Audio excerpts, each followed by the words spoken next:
আজকে আমরা core paper 13 ওই পেপারেরই দেখবে আশাপূর্ণা দেবীর একটি গল্প পাঠ্য আছে, ইজ্জত গল্প ছিন্নমস্তা। তো আজকে আমরা প্রথমত ইজ্জত গল্পটি আলোচনা করব। ইজ্জত গল্প আশাপূর্ণা দেবীর মূলত নারীদের একটা আত্মমর্যাদার গল্প। নারীদের আত্মমর্যাদার গল্প হিসেবে এই ইজ্জত গল্পটির একটা আলাদা মাত্রা আছে। তোমরা আশাপূর্ণা দেবীর প্রথম প্রতিশ্রুতি বা বকুল কথা উপন্যাস পড়েছ। সেই উপন্যাসে দেখা যায় আশাপূর্ণা দেবী সামাজিক ও পারিবারিক জীবনে নারীদের যে সমস্যা, নারীদের জীবনের যে অবহেলা, সেই সাধারণ বিষয়গুলোকে অবলম্বন করে তিনি একেবারেই নারীদের জীবনের নানা কথাকে তুলে ধরেছেন। তো এই গল্পটি পড়ার ক্ষেত্রে প্রথমেই যদি আসতে হয়, মানে একটা প্রশ্ন, এখানে যেহেতু একটা প্রশ্ন, ইজ্জত কথাটা বলেছে, অর্থাৎ ইজ্জত, যে নারীদের একটা ইজ্জত। ইজ্জত শব্দের অর্থ হচ্ছে মর্যাদা বা আত্মসম্মান। মর্যাদা বা আত্মসম্মান। তো এটা একটা প্রশ্ন যে নারীদের মর্যাদা বা আত্মসম্মানের ইতিহাস যদি অনুসন্ধান করা যায়, তাহলে বাংলায় বা বাংলা সাহিত্যে তার কতটুকু আছে, এই নিয়ে যারা নারী লেখিকা তারা কিন্তু প্রশ্ন তুলেছেন। তার মধ্যে আশাপূর্ণা দেবী একজন। নারী লেখিকারা প্রশ্ন তুলেছেন, একজন পুরুষ লেখক যখন কোনো একটি নারী চরিত্র অঙ্কন করেন, তখন একজন নারীর মনের কথা, মনের যন্ত্রণা এবং সঙ্গে তার আত্মমর্যাদা বা একজন নারীর ইতিহাস কতটুকু রক্ষিত হয় সেটা প্রশ্নতীত। কারণ পুরুষ সমাজ একটা বিভাজন তৈরি করে রেখেছে। কিরকম বিভাজন? সেখানে জ্যোতির্ময় দেবী একটা কথা বলেছেন, দেখি সেই কথাটাতে ব্যাপারটা উঠে এসেছে। জ্যোতির্ময়ী দেবী তিনি বলেছেন, মানুষ পৃথিবীতে একটা জাত, তাতে আবার দুভাগ, স্ত্রী ও পুরুষ, কিন্তু তাতে মানুষের সমস্যা মেটেনি। সে স্ত্রী জাতির মধ্যেও দাগ কেটে দুজন করেছে। একজন হলো পুরুষের ঘর সংসারের গৃহিণী বা সন্তানের জননী সেবিকা, তার নামই হলো সতী। আর অন্য হলো তার প্রমোদ বিলাসের সঙ্গিনী, বহুবল্লভা গৃহ ধর্মহীনা এক নিঃসঙ্গ নারী, তাকে অসতী বলা চলে। অর্থাৎ এই জ্যোতির্ময়ী দেবীর কথা অনুযায়ী বোঝা যায়, বা তিনি যে কথাটিকে তুলে ধরতে চেয়েছেন তাতে স্পষ্ট যে পুরুষ সমাজ যেমন নারী পুরুষ দুটি ভাগে ভাগ করেছেন, তেমনি কি হয়েছে, নারীদের আবার কি হয়েছে, আরো ভাগ করেছেন। কিসের ভিত্তিতে? বলছেন দুটি ভাগে ভাগ করেছেন, একটি হচ্ছে সতী আর একটি হচ্ছে অসতী।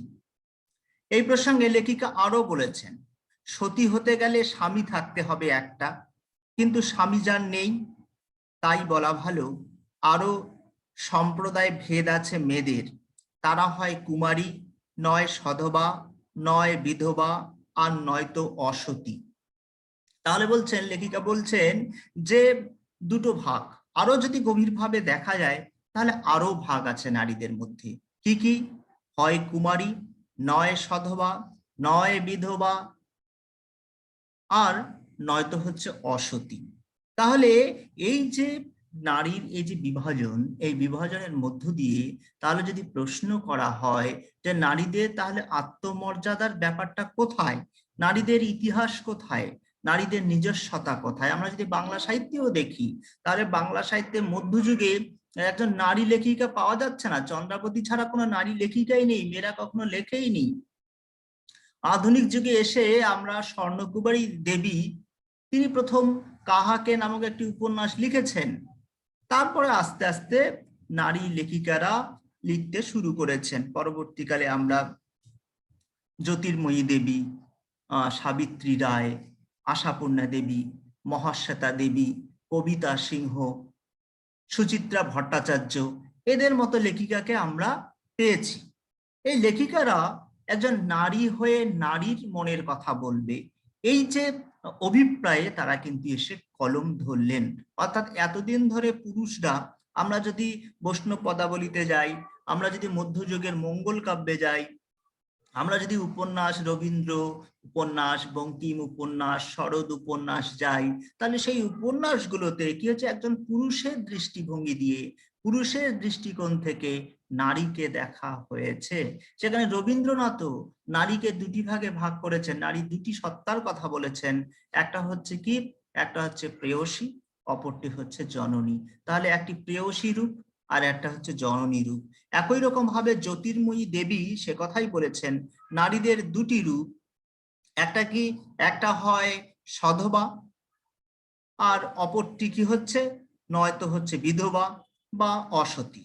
সেই সময় আরো তিনি বলেছেন যে নারীর যদি দুটি ভাগ করি, তাহলে হয় একটি হচ্ছে পুরুষের ঘর সংসারের গৃহিণী বা সন্তানের জননী সেবিকা, নয়তো সে কি হবে, বিলাসের সঙ্গিনী বা গৃহ ধর্মহীনা এক নিঃসঙ্গ নারী। তাহলে আমরা দুটো ক্লাসিফিকেশন ব্যাপারটা কিন্তু বুঝতে পারতেছি, মানে আমাদের সমাজ কিভাবে এই ক্লাসিফিকেশন তৈরি করেছে সেটা রবীন্দ্রনাথও বলেছেন, এবং জ্যোতির্ময়ী দেবীর মতো যারা সচেতন লেখিকা তারাও কিন্তু ব্যাপারটাকে তুলে ধরেছেন। সেজন্য এখানে দেখা যাচ্ছে তিনি একটা উদাহরণ দিয়েছেন, একটা কথা বলেছেন, বলতে গিয়ে বলেছেন রাসু সুন্দরী দেবীর আত্মকথা। রাসু সুন্দরী দেবীর আত্মকথা। রাসু সুন্দরী দেবী হচ্ছেন একজন লেখিকা, যিনি বাড়িতে বসে পড়াশোনা করে তিনি তার আত্মজীবনী লিখেছিলেন। সেই আত্মজীবনীতে জানা যায় যে 18 বছর থেকে 41 বছরের মধ্যে রাসু সুন্দরীর 11টি সন্তানের জন্ম হয়েছে। তাহলে এই যে দেখা যাচ্ছে 18 বছর থেকে 41 বছরের মধ্যে রাসু সুন্দরীর 11টি সন্তানের জন্ম হয়েছে। তাহলে এই যে ব্যাপারটা, তাহলে কি মেয়েদের, তাহলে কি সন্তান লালন পালনের জন্যই কি তাদের শুধু বেঁচে থাকা, লালন পালনের জন্যই কি তারা শুধু কি হচ্ছে সংসারে বেঁচে থাকবে, তাদের কি নিজস্বতা বলে কিছু নেই? এই ব্যাপারে আমরা আশাপূর্ণা দেবীর দেখা যাচ্ছে প্রথম প্রতিশ্রুতি, সেই প্রথম প্রতিশ্রুতি উপন্যাসের যে সত্যবতী নামক একটি চরিত্র পাচ্ছি, সেই সত্যবতী চরিত্র যার 14 বছর বয়সে বিয়ে হয়েছিল, সে কিন্তু তার মেয়ে বকুল কথাকে চায়নি তার 14 বছর বয়সে বিয়ে হোক। সে চেয়েছিল তার মেয়েটি একটু পড়াশোনা করুক, পড়াশোনা করার পরে তাকে সে যদি প্রতিষ্ঠিত হয়, যখন সে সাবালক হবে তখন সে তাকে বিয়ে দেবে। কিন্তু দেখা গেল তার স্বামী কিন্তু, তার স্বামী বা শ্বশুর বা পরিবারের লোকজন তারা কিন্তু তার সেই সিদ্ধান্তকে মানেনি। আমরা যদি আরো দারুণ ভাবে দেখি, তাহলে রবীন্দ্রনাথের একেবারে প্রথম যে গল্প দেনা পাওনা, সেই দেনা পাওনা গল্পেও দেখা যাচ্ছে নিরুপমাকে যখন বিয়ে দেওয়া হচ্ছে, তার পণ হচ্ছে 10,000 টাকা। সে শ্বশুর বাড়িতে কি হয়েছে, শ্বশুর বাড়িতে সে কি হয়েছে, সে যাওয়ার পরে দেখা যাচ্ছে তার স্বামী তার কিন্তু কোনো খোঁজ খবর নেয়নি। রায় বাহাদুর আর হচ্ছে তার পরিবারের লোকেরা তার উপর কি করেছে, তার উপর মানসিক ভাবে দেখা যাচ্ছে একটা অত্যাচার, মানসিক ভাবে একটা সংকট তৈরি করেছে। দেখা যাচ্ছে মেয়েটিকে অর্থের জন্য, পণের জন্য মর্যাদা দেওয়া হয়নি। মেয়েটি একটু সামান্য মাত্র প্রতিবাদ করেছে, সে কি বলেছে, আমি কি একটা শুধু টাকার থলি, যতক্ষণ টাকা আছে ততক্ষণ আমার দাম। তাহলে এই যে এখানেও দেখা যাচ্ছে একটি মেয়ে কি হচ্ছে, সে কিন্তু তার আত্মমর্যাদা, অর্থাৎ বিয়ে হয়েছে, তার বাবা তাকে বিয়ে দিয়েছে সামাজিক ভাবে, সে কিন্তু স্ত্রীর মর্যাদা হিসাবে সেই মর্যাদাটুকু পায়নি। অর্থাৎ তার স্বামী তাকে শুধু বিয়ে করে রেখে চলে গেছে, তার যে যথাযথ মর্যাদা, তার যে ইজ্জত সেটা কিন্তু তার স্বামী রাখেনি। পরবর্তীকালে আমরা যদি রবীন্দ্রনাথ ঠাকুরের শাস্তি গল্পের কথায় যাই, তাহলে শাস্তি গল্পেও দেখা যায় সেখানে চন্দ্রা তার স্বামীর দ্বারাই কি হয়েছে, স্বামীর দ্বারাই নিজে আসামি হয়ে গেছে, অর্থাৎ স্বামী তাকে আসামি তৈরি করেছে। সেখানে সেই গল্পে, শাস্তি গল্পে যদি দেখা যায় চন্দ্রার কোনো দোষ নেই, অথচ ভাইয়ের দোষ ঢাকার জন্য শ্রীরাম কি করেছে, চন্দ্রাকে রাজি করিয়েছে যে তুমি রাজি হয়ে যাও যে আমি খুনটা করেছি, তারপরে আমি তোমাকে পরে ছাড়িয়ে নিয়ে আসবো। কিন্তু দেখা গেল পরে কিন্তু হচ্ছে শ্রীরাম দেখা যায় চন্দ্রাকে ছাড়াতে পারেনি। চন্দ্রার তখন উপলব্ধি হয়েছে আমি তো খুন করিনি, অথচ আমার স্বামী আমাকে কি করেছে, জোর করে খুনের দায় আমার উপর চাপিয়ে দিয়েছে। তাহলে সেখানেও মেয়েটির প্রশ্ন হয়েছে তাহলে আমার মর্যাদা কোথায়। সে বলেছে আমি কি হয়েছে, আমি ছোটবেলায় বাবার বাড়িতে মানুষ হয়েছি, তারপরে সেই বাবাকে ছেড়ে সেই মাকে ছেড়ে আমি শ্বশুর বাড়িতে অর্থাৎ স্বামীর জন্য এই সংসারে এসেছি, অথচ স্বামীর কাছে কোনো মর্যাদা পেলাম না। তাই দেখা যাচ্ছে শাস্তি গল্পের শেষে যখন বিচারক তাকে জিজ্ঞেস করছে যে তুমি কি তোমার স্বামীর সঙ্গে দেখা করবে, তখন সে বলেছে মরণ। এই মরণ শব্দ অর্থাৎ যে স্বামী তাকে হচ্ছে মর্যাদা দেয়নি, তাকে কোনো ভালোবাসা দেয়নি, তাকে দেখার তার কোনো প্রশ্ন নেই। আবার আমরা যদি দেখি রবীন্দ্রনাথ ঠাকুরের দেখা যাচ্ছে স্ত্রীর পত্র গল্পে সেখানে মৃণালিনী কি হয়েছে, মৃণালিনী সেই সংসার থেকে বেরিয়ে এসেছে, বেরিয়ে এসে সে তার স্বামীকে চিঠি লিখছে যা তোমার মেজ বউ কি হয়েছে, মরেছে। তাহলে এখানে দেখা যাচ্ছে সবগুলোতেই এই নারীদের একটা যেন দ্বন্দ্ব, একটা যেন প্রতিযোগিতা, তারা যেন কি হচ্ছে কিভাবে অবহেলার মধ্য দিয়ে জীবন যাপন করছে, সেটা কিন্তু আমরা 20 শতকে এসেও দেখেছি নারী লেখিকারা দারুণভাবে উপলব্ধি করেছেন। সেজন্য কবিতা সিংহ তার একটি গল্পে লিখেছেন যে যারা পুরুষ লেখক মানে বর্তমান আমাদের সময়ে যেভাবে বাণিজ্যায়ন, যেভাবে বলা যেতে পারে, তোমরা দেখবে একটা খেয়াল করে দেখবে যখন কিছু অ্যাড দেওয়া হয়, অ্যাড গুলোতে কি হচ্ছে, মেয়েদেরকে দিয়ে অ্যাড দেওয়া হয়। কেন হয় এটা, কেন হয়? ছেলেরাও তো অ্যাড দিতে পারে, দেখা যায় ছেলেদের সংখ্যাটা সেখানে খুব কম। এখন যদিও অভিনবত্ব তৈরি হয়েছে, কিন্তু একটা সময় সেখানে মেয়েদের দিয়ে অ্যাড গুলো দেওয়ানো হয়েছে। এর মূলে কি হচ্ছে, একটা বাণিজ্যায়ন। তাহলে এই বাণিজ্যায়নে কি করা হয়েছে, মেয়েদের একটা পণ্য সামগ্রীতে পরিণত করা হয়েছে। পণ্য সামগ্রীর পরে তারপরে ড্যাশ ড্যাশ তোমরা সেটা অন্য কিছু জানো। তো দেখা যাচ্ছে সেখানে কেন তাদেরকে যেন পুরুষ সমাজ বা আমাদের সোসাইটি তাদেরকে কি করছে, ব্যবহার করছে। তো সেজন্য এই নারীবাদী যারা লেখিকা তারা প্রশ্ন তুলেছেন, তাহলে মেয়েদের কি কোনো আত্মসম্মান নেই, তাদের কি কোনো বাঁচার অধিকার নেই? বিশেষ করে কবিতা সিংহ তাই প্রশ্ন তুলেছেন যারা পুরুষ লেখক তারা কি হয়, তারা যখন গল্প লেখে তখন তাদের গল্প লেখার মধ্যে মেয়েদের কি হচ্ছে, মেয়েদের হচ্ছে থাকার ঘর, তাদের রাত্রিবেলা, এসবকে দারুণভাবে প্রাধান্য দেওয়া হয়। কিন্তু মেয়েদের যে একটি সকাল আছে, মেয়েদের যে একটু দুপুর আছে, মেয়েদেরও যে একটি বিকেল আছে, সেই ব্যাপারগুলো কিন্তু পুরুষ লেখকরা সেভাবে তুলে ধরে না। তাই কবিতা সিংহ পুরুষ লেখকের কাছে আর্জি জানিয়েছে তারা যেন কি হচ্ছে, মেয়েদের সকাল, সকাল মানে কি, সকালে উঠে আমরা যখন একটা কাজ শুরু করি তখন আমাদের মধ্যে একটা প্রত্যাশা থাকে, আমাদের মধ্যে স্বপ্ন থাকে। সেজন্য বলছে আমরা যখন সকালে উঠি আমাদের অনেক প্রত্যাশা নিয়েই দিনটা কাটাই। সেজন্য মেয়েদেরও সকাল বলতে মেয়েদেরও জীবনে স্বপ্ন আছে, তাদের বাঁচার অধিকার আছে, তাদেরও ভালো মন্দ আছে, সবই আছে। কিন্তু পুরুষ লেখকরা সেই সকালটাকে প্রাধান্য দেয় না, অর্থাৎ তাদের ভালো মন্দ মর্যাদা এসবকে প্রাধান্য দেয় না। আবার দুপুরে যদি কি বলা হচ্ছে, দুপুর হচ্ছে কর্ম, মেয়েরা ঘরে বসে শুধু খায় না, মেয়েরা কি হচ্ছে গৃহের কাজ করে, এবং এখন বর্তমান সময় মেয়েরাও হচ্ছে চাকরি বাকরি করছে, সংসার পরিচালনা করছে। এই যে দুপুরবেলা মানুষের যে কর্মক্ষমতার দিক থেকে দেখা যাচ্ছে মেয়েরা কিন্তু সেটা করছে, অথচ পুরুষ সমাজের কাছে তাদের কি হচ্ছে, মূল্য দেওয়া হচ্ছে না। তারপরে বিকেলের সময় মানুষ আমরা কি করি, একটু ঘুরে বেড়াই, আমরা কি হচ্ছে একটু দেখা যাচ্ছে ঘুরে বেড়ানোর মধ্য দিয়ে নিজেকে আলাদাভাবে একটা ভাবতে চেষ্টা করি। ঠিক তেমনি মেয়েদেরও বিকেল আছে, মেয়েরাও সন্ধ্যাবেলায় একটু ঘুরবে, আমোদ প্রমোদ করবে, তারাও নিজের মতো করে বাঁচতে চাইবে, কিন্তু পুরুষ লেখকরা সেটাকে প্রাধান্য দেয় না।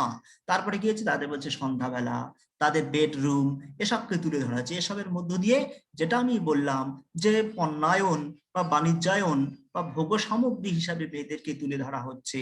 এই যে সমাজের যে অবক্ষয়, এই ব্যাপারটাকে কিন্তু হচ্ছে, এই ব্যাপারটাকে নারী লেখিকারা দারুণভাবে কি হচ্ছে এর বিরুদ্ধে প্রতিবাদ করেছেন যে সেটা কখনোই হতে পারে না।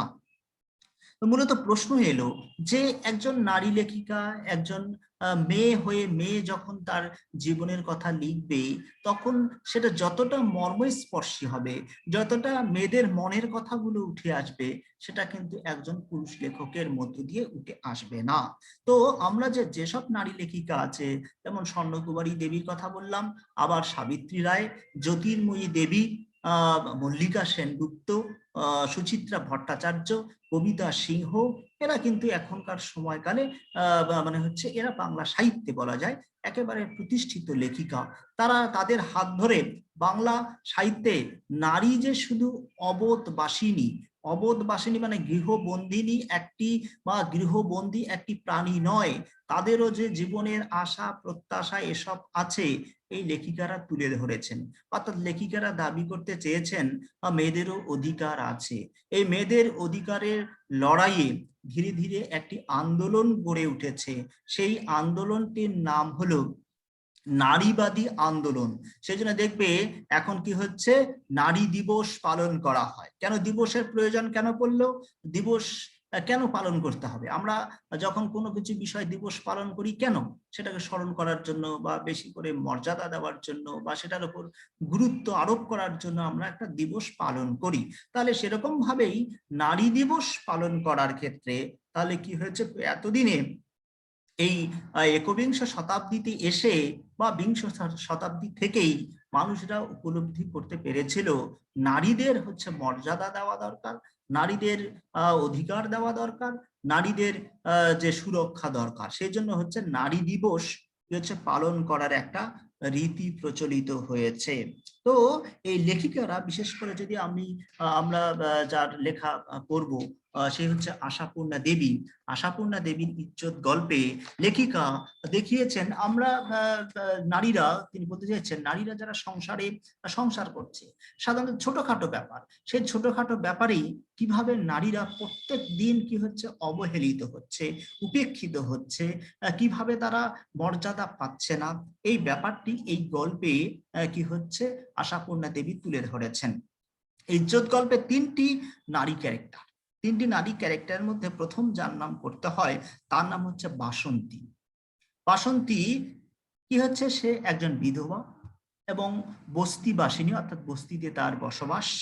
তার মেয়ের নাম হচ্ছে জয়া।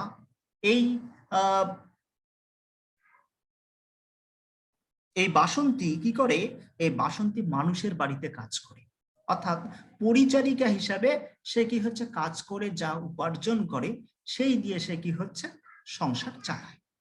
তো এবার দেখা যায় তার মেয়ে জয়া বড় হয়েছে, তার মেয়ে জয়া দেখতে সুন্দর।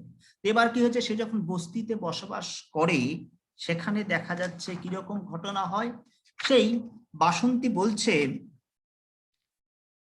অসভ্য অসভ্য গান গায়, টিপ কলে যেতে আসতে ইচ্ছে করে গায়ে ধাক্কা দিয়ে যায়, এছাড়া আরো অনেক কিছু হয় যা মুখে আনা পাপ বলে মনে করেছে বাসন্তী। তাহলে এই যে একটা কি করেছে, বাসন্তী হচ্ছে একটা বাস্তব তার মেয়ের জীবনের সমস্যা, অর্থাৎ সে কি হচ্ছে পরিচারিকার কাজে সকালে উঠে বেরিয়ে যায়, আবার দেখা যাচ্ছে রাতের বেলা ফিরে আসে। তো মেয়েটাকে সে কোথায় রাখবে? মেয়েটা সারাদিন একা একা বাড়িতে থাকবে, মেয়েটিকে রান্না করতে হয়, আবার দেখা যাচ্ছে একটু জল নিয়ে আসতে হবে। আসতে এই জল নিয়ে আসা, বা সে যখন বস্তিতে একটু হেঁটে বেড়াবে তখন দেখা যাচ্ছে তাকে নানা রকম সমস্যার মুখোমুখি হতে হচ্ছে। কি কি মুখোমুখি হতে হচ্ছে? যে অসভ্য অসভ্য গান গায়, টিপ কলে যেতে আসতে ইচ্ছে করে গায়ে ধাক্কা দিয়ে যায়, কারা? সেখানকার ছেলেরা। তো এই নিয়ে বাসন্তী ভীষণ চিন্তিত যে তার মেয়েকে সে কি করবে। তো এক সময় বাসন্তী কি হয়েছিল, এই পরিচারিকা কাজ করার সূত্রে সুমিত্রা নামক এক ভদ্র মহিলার সঙ্গে তার পরিচয় হয়েছিল। সুমিত্রা জানে, সে বুঝতে পেরেছিল বাসন্তী, সুমিত্রা কি হয়েছে, সুমিত্রা হচ্ছে বাবুর বাড়ির একজন মহিলা, তার নিজস্ব কি আছে, নিজস্ব অধিকার আছে এবং তাদের অর্থ সম্পত্তি আছে। সে ভেবেছিল, বাসন্তী ভেবেছিল এই সুমিত্রা হয়তো নিশ্চয়ই কি হচ্ছে তার মেয়েকে একটু দেখতে পারবে, তার মেয়েকে একটু আশ্রয় দেবে। তো সেজন্য বাসন্তী কি করেছে, বাসন্তী এবার ভাবছে কি করা যায়। তো সে যে বাড়িতে কাজ করে সেই বাড়ির বৃদ্ধা, অর্থাৎ বাসন্তী এক বৃদ্ধার বাড়িতে পরিচারিকার কাজ করত। তো বৃদ্ধাটি তাকে আপত্তি জানিয়েছে যে দিনের বেলা সে কাজ করবে করবে এবং রাতের বেলাও যেন তাকে এখানে একটু থাকতে হবে, অর্থাৎ সেই বৃদ্ধার বাড়িতে 24 ঘন্টা তাকে থাকতে হবে। দেখা যাচ্ছে তার জন্য তাকে মোটা মাইনে দেবে। এবার কি হচ্ছে, বাসন্তী ভাবছে যদি আমি রাজি না হই তাহলে আমার কাজটি চলে যাবে, কাজটি যদি চলে যায় তাহলে আমি কিভাবে সংসার চালাবো, আমার মেয়ে আর আমি কি করে বেঁচে থাকবো। সেই কারণে সে কি হচ্ছে, সেই বৃদ্ধার যে আপত্তি বা বৃদ্ধার যে দাবি সেটাকে সে কি করতে পারেনি, সেটা নস্যাৎ করে দিতে পারেনি। সেজন্য সে রাজি হয়েছে, দিনে এবং রাতে দুবেলাতেই সে কাজ করবে। সেজন্য সে সিদ্ধান্ত নিয়েছে তার মেয়েকে কোথায় রাখা যায়, ভেবে ভেবে একটা সিদ্ধান্ত নিয়েছে যে সুমিত্রা নামক যে ভদ্রমহিলার সঙ্গে তার পরিচয় হয়েছিল এবং যার বাড়িতে সে 4 মাস ধরে কাজ করেছিল, সেই সুমিত্রা বৌদির বাড়িতে সে কি হবে, জয়াকে একটু রাখবে। সেজন্য কি হয়েছে, সুমিত্রার বাড়িতে গেছে। সুমিত্রার বাড়িতে গিয়ে বলছে, বৌদি আমার মেয়েকে যদি তুমি একটু রাখো। এবার দেখা যাচ্ছে সুমিত্রা কি হচ্ছে, প্রথমে একটু বলছিল যে ঠিক আছে, আমি হচ্ছে বাড়ির যে পুরুষটি আছে, অর্থাৎ আমার যে স্বামী আছে তার সঙ্গে আগে কথা বলে নি, তারপরে তোমাকে জানাবো। কিন্তু সেই বাসন্তীর একটা কি ছিল, বিশ্বাস ছিল যে বৌদি যদি কথা দিয়ে দেয়, অর্থাৎ সুমিত্রাই যদি কথা দিয়ে দেয় তাহলে হয়তো কোনো সমস্যা হবে না। সেজন্য বলছে যে সুমিত্রাই সব, তার মনে হয়েছিল সুমিত্রাই সব, সে যদি একটু বলে দেয় তাহলেই হবে। আর সেখানে সুমিত্রার হচ্ছে স্বামী কি করবে বা কি বলবে, এটা ভেবেছিল বাসন্তী। সেজন্য বাসন্তী কি হচ্ছে, বাসন্তী জয়াকে সুমিত্রার বাড়িতে রাখার জন্য হচ্ছে কাকুতি মিনতি করে। তখন দেখা যায় এবং বুঝিয়ে বলে যে আমি হচ্ছে এক বৃদ্ধার বাড়িতে কাজ করি, সেই বৃদ্ধা আমাকে ছাড়ছে না। দেখা যাচ্ছে দিনের বেলা এবং রাতের বেলা দুবেলাতেই কাজ করতে হবে, সুতরাং মেয়েটিকে কোথায় রাখবো বৌদি। আবার দেখা যাচ্ছে আমি যদি নিজের বাড়িতে রাখি তাহলে সেই বস্তিতে এই ঘটনা ঘটছে। তা সেই জন্য এইসব বলে সে কি হচ্ছে সুমিত্রার কাছে কাকুতি মিনতি করেছিল। সুমিত্রা ঠিক আছে রাজি হয়েছিল, তার মেয়েটিকে রাখবে, সেজন্য সুমিত্রা রাজি হয়। এবার দেখাচ্ছে সুমিত্রার এবার স্বামী যখন জানতে পারে, অর্থাৎ সুমিত্রার স্বামী যখন রাতের বেলা এসে জানতে পারে যে সুমিত্রা কি হয়েছে, তার সঙ্গে কোনো আলোচনা না করেই বাসন্তীর মেয়েকে তার বাড়িতে রাখতে দিয়েছে, তখন সুমিত্রার স্বামী মহিতোষ বাবু কিন্তু দারুণভাবে ক্ষিপ্ত। অর্থাৎ তাকে না বলেই সুমিত্রা কি হচ্ছে একটা মেয়েকে রাখতে দিয়েছে, এটা কখনো হতে পারে। দেখো এখানে প্রথম বলা হচ্ছে একই বাড়িতে তারা থাকছে, দুজনেই স্বামী স্ত্রী, অথচ মেয়েটি কিন্তু তার নিজের মতো করে কিছু কাজ করতে পারবে না। কেন? কারণ সে পুরুষ সমাজের উপর পুরোপুরি ভাবে নির্ভরশীল। সেজন্য দেখা যায় সুমিত্রার সিদ্ধান্তকে তার স্বামী মেনে নিতে পারেনি। এবার দেখা যাচ্ছে সেই মহিতোষ বাবু অর্থাৎ সুমিত্রার স্বামী কি করছে, যে সুমিত্রাকে দারুণভাবে চাপ দিচ্ছে।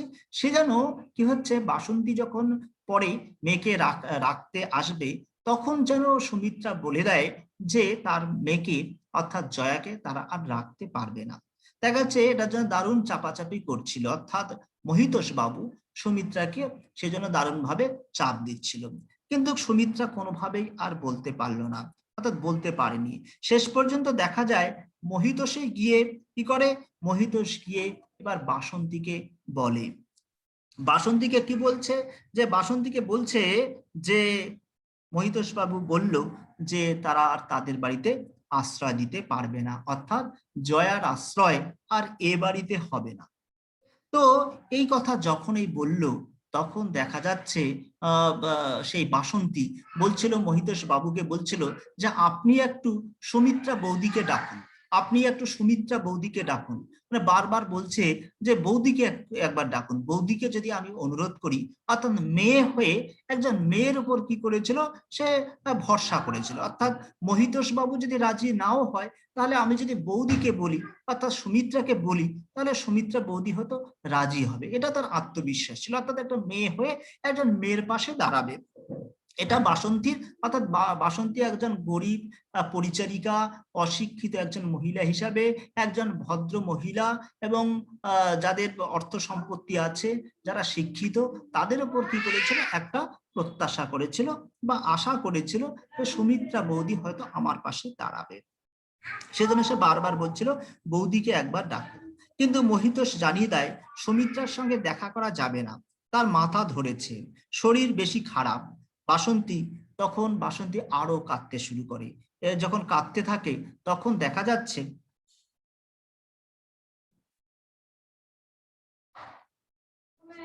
এবার তার মেয়ে জয়া বেশ রেগে গেছে।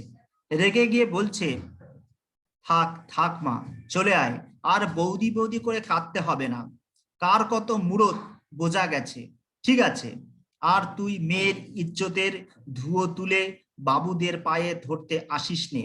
বাবুদের কাছে ছোট লোকের মেয়ের মান ইজ্জতের কোনো দাম নেই। বেশ, আমরা যখন ছোট লোক, তখন ছোট লোকের মতনই ব্যবস্থা হোক, মন্দ হতে হয় মন্দই হব। তাহলে দেখা যাচ্ছে এই যে বাসন্তী বলতে পারেনি, কিন্তু তার মেয়ে জয়া কিন্তু পরিষ্কার ভাবে বলে দিল, কি বলল, যে থাক থাক মা, চলে আয়, আর বৌদি বৌদি করে কাঁদতে হবে না, কার কত মুরত বোঝা গেছে, ঠিক আছে। আর তুই মেয়ের ইজ্জতের ধুয়ো তুলে বাবুদের পায়ে ধরতে আসিস নে। বাবুদের কাছে ছোট লোকের মেয়ের মান ইজ্জতের কোনো দাম নেই। বেশ, আমরা যখন ছোট লোক, তখন ছোট লোকের মতনই ব্যবস্থা হোক, মন্দ হতে হয় মন্দই হব। তাহলে এখানে কিন্তু জয়া স্পষ্ট ভাবে বলে দিয়েছে। এখানেই গল্পটি শেষ হয়েছে।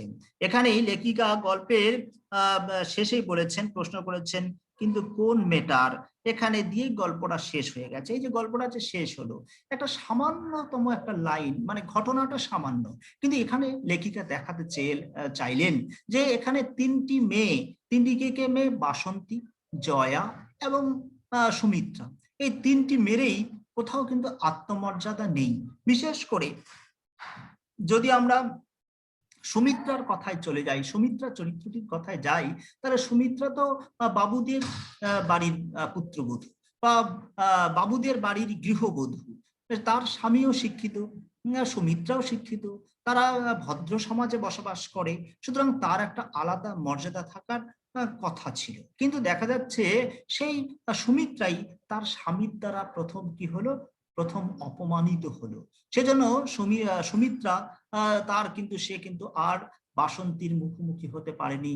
তার সত্যিকারেই প্রচন্ড মাথা ব্যথা করছে, অর্থাৎ সে যেন উপলব্ধি করতে পেরেছে, আমি একটা সিদ্ধান্ত নিয়েছিলাম মেয়েটিকে রাখবো, কিন্তু আমার স্বামী সেটিকে মানেনি, তাহলে তার মর্যাদা কোথায়, তার ইজ্জত কোথায়। দ্বিতীয়, বাসন্তী কি হয়েছিল, যে প্রত্যাশা করেছিল কি, যে সুমিত্রা বৌদি তাকে একটু বাঁচাবে, কিন্তু তার পাশে দাঁড়ানোর মতো কেউ নেই।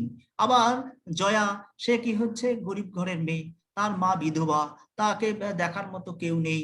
সেজন্য দেখা যাচ্ছে তার যে মর্যাদা, সমাজের যারা মানুষ, সমাজের পাড়াতে যারা ছেলেই হোক বা যারা আছে, যারা তাকে দেখে শীষ দেয়, যারা তাকে দেখে গান গায়, যারা তাকে ইচ্ছে করে ধাক্কা দেয়, তাদেরও তো বোঝা উচিত ছিল যে এটা একটি মেয়ে, তার মা বাবা নেই, বা তারা হচ্ছে ইকোনমিক দিক থেকে হচ্ছে যেহেতু একেবারেই গরিব, সেজন্য তাদের প্রতি একটা আলাদা মর্যাদা বা একটা প্রত্যাশা সমাজে থাকা দরকার।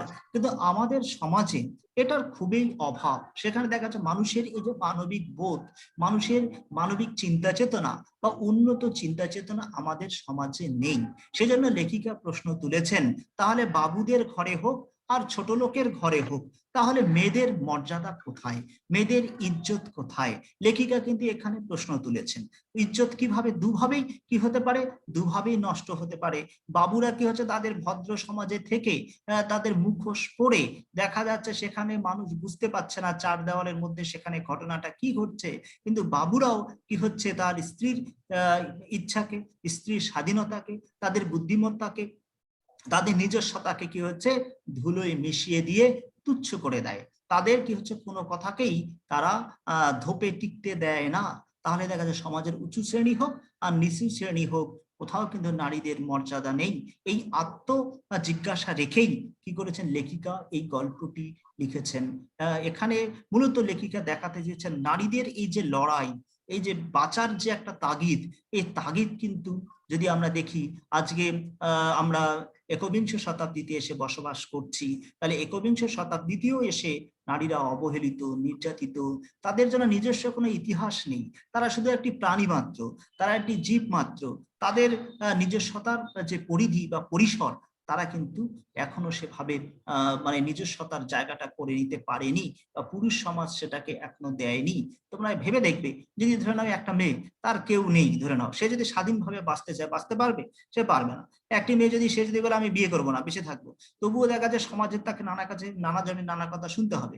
একটি মেয়ে যদি চায় যে আমি একটি সন্তান মানুষ করবো, তার বাপের পরিচয় বা আমার কোনো স্বামীর পরিচয় থাকবে না, তাহলে কি সে পারবে? পারবে না।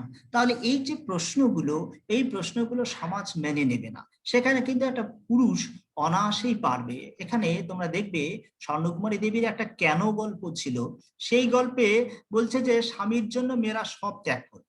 এমনকি সেখানে একটা লাইন আছে যে পতিতালয়ে স্বামীর ইচ্ছা হলে মেয়েরা তাকে কোলে করে গিয়ে নিয়ে আসবে, মানে দিয়ে আসবে পতিতালয়ে। কিন্তু একটি মেয়ে যখন সে স্বাধীনভাবে বাঁচতে চাইবে, তখন কিন্তু সেটা কেউ মেনে নেবে না। এমনকি স্বামীর যদি দোষ ত্রুটিগুলো ধরে বা সেগুলো সম্পর্কে সে যদি বলে, তাহলে সমাজের চোখে, স্বামীর চোখে সে কিন্তু একটা অপরাধী। যেটা জ্যোতির্ময়ী দেবী বলেছেন, নারীদের দুটি রূপ, একটা হচ্ছে সতী আর একটা হচ্ছে অসতী। অর্থাৎ মেয়েরা যদি কি হয়, মেয়েরা যদি তাদের স্বাধীনতার অধিকারকে চায়, তারা যদি স্বাধীনভাবে বাঁচতে চায়, তাহলে সেই তকমাটা, অসতী তকমাটা কি হচ্ছে সমাজের লোক তাদের বসিয়ে দেবে। এটাই এই আত্মজিজ্ঞাসা রেখেই লেখিকা এই গল্পটি রচনা করেছে।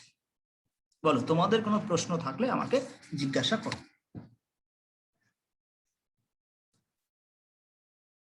প্রশ্ন থাকলে জিজ্ঞাসা করো। তোমাদের ধরে নাও, তোমরা এখন গ্রাজুয়েশন তোমাদের এবছর কমপ্লিট হচ্ছে, তোমরা তো বুঝতে পারছো নিজেদের অবস্থানগুলো, এই অবস্থানগুলো কিন্তু তোমরা রিয়েলাইজ করা দরকার। হ্যাঁ, সেজন্য সেই ব্যাপারটা যদি তোমরা রিয়েলাইজ করো, তাহলে বুঝতে পারবে তোমরা যদি স্বাধীনভাবে বাঁচতে চাও, তাহলে তোমাদের সেই স্বাধীনতা কোথায়।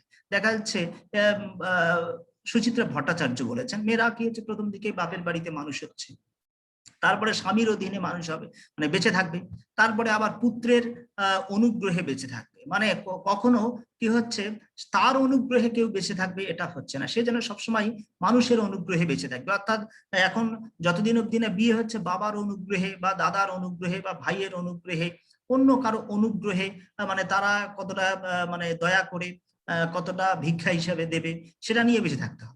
তারপরে কি হচ্ছে আবার যখন বিয়ে হবে, বিয়ে হলে কি এবার স্বামী তাকে কতটা ভিক্ষা মানে অনুগ্রহ করে বা দেবে, সেটুকু নিয়ে তাদের বেঁচে থাকতে হবে। তারপরে যখন বুড়ো হয়ে যাবে, তখন তার সন্তানাদি যদি থাকে, তাহলে সন্তানাদি যতটুকু দেবে সেটুকু নিয়ে বেঁচে থাকতে হবে। তাহলে নিজস্বতার জায়গা কোথায়? কারণ মেয়েরা এখনো সম্পত্তির অধিকার পায়নি, মেয়েরা এখনো নিজেরা যদি ব্যবসা বাণিজ্য করতে চায়, দোকানপাট করতে চায়, তাহলে সেটা এখনো সমাজে স্বীকৃত হয়নি। তাহলে কি হবে? ধরুন মেয়েদের যদি এটা হতো, যদিও গত বছর একটা আইন হয়েছে যে মেয়েদের বাবার যে সম্পত্তি তার সমান অধিকার পাবে, এটাই যদি হয়ে যায় মেয়েরা সমান অধিকার পাবে, তাহলে দেখা যাচ্ছে মেয়েটির একটা আলাদা মর্যাদা হবে, এটা আমার সম্পত্তি, এটা আমার বাবার সম্পত্তি, আমি কাকে দেব না দেব সেটা আমার ব্যাপার, আমি কিভাবে খরচ করবো সেটা আমার ব্যাপার। কিন্তু এটা এতদিন ধরে আমাদের সমাজে বা এখনো আমাদের সমাজে কিন্তু সেটা প্রচলিত নেই। বাবার সম্পত্তি কিন্তু এখনো মেয়েরা পাচ্ছে না। সেখানে এই যদি সে পেত, যদি সে যদি 50-50 পেত, মানে যতজন অংশীদার ততজন সে যদি সমান ভাগ পেত, তাহলে তার একটা আলাদা মর্যাদা হতো। আমি কাকে দেবো, আমি কিভাবে বাঁচবো, আমি কিভাবে মানে জীবন যাপন করব, সেটা আমার ব্যাপার। কিন্তু সেই ব্যবস্থাটাই সমাজের মধ্যে নেই। তার 21 শতকে এসেও, অর্থাৎ আমরা বলছি টেকনোলজির দিক থেকে, চিন্তা চেতনার দিক থেকে, মানুষের চলন বলনের দিক থেকে, প্রযুক্তির দিক থেকে পৃথিবী একেবারে এমন একটা পর্যায়ে এসে পৌঁছেছে যেখানে মনে হচ্ছে পৃথিবী যেন তার শেষ প্রান্তে এসে পৌঁছেছে। অথচ মেয়েদের জীবনের যে দুর্দশা, তাদের যে বেঁচে থাকার যে দুর্দশা, এটা এখনো কি হচ্ছে, এখনো সেই অন্ধকারেই ডুবে আছে। এখান থেকে কি হচ্ছে, মুক্তি ঘটেনি। সেটাই, সেজন্য মেয়েদের বারবার যে ব্যাপারটা, যে আমি যে ব্যাপারটা বা আমরা মাস্টারমশাইরা যে ব্যাপারটাকে বোঝাতে চাই মেয়েদেরকে, যে তোমাদের নিজের অবস্থাটা কি করতে হবে, বুঝতে হবে এবং পড়াশোনার মধ্য দিয়ে নিজেকে পায়ে দাঁড়াতে হবে। তাহলে কিন্তু তোমরা তোমাদের মর্যাদাটা পাবে। এই মর্যাদার লড়াই সবসময় কিন্তু, মানুষের চাকরি করাটাই কিন্তু উদ্দেশ্য না। একটা বেঁচে থাকার লড়াই, একটা মর্যাদার লড়াই, নিজের হচ্ছে অধিকারের লড়াই। আমি যদি কাউকে কিছু একটা কথা বলি, আমি যদি সেই সম্মানটুকু না পাই, তাহলে আমার মর্যাদা কোথায়? সবার তো একটা মর্যাদা আছে, সেই মর্যাদাটা আমার কোথায়? এই প্রশ্ন হচ্ছে, এই প্রশ্ন প্রত্যেকটি নারীদের মধ্যে জাগ্রত হোক, এই প্রত্যাশা কিন্তু যারা নারীবাদী লেখিকা তারা কিন্তু করে যাচ্ছেন। তাহলে আজকে এই পর্যন্ত থাক। রোল কলটা আমি পরে করছি, আবার লিঙ্ক দিয়ে পরে করছি। প্রশ্ন থাকলে আমাকে জিজ্ঞেস করো। স্যার, বলো।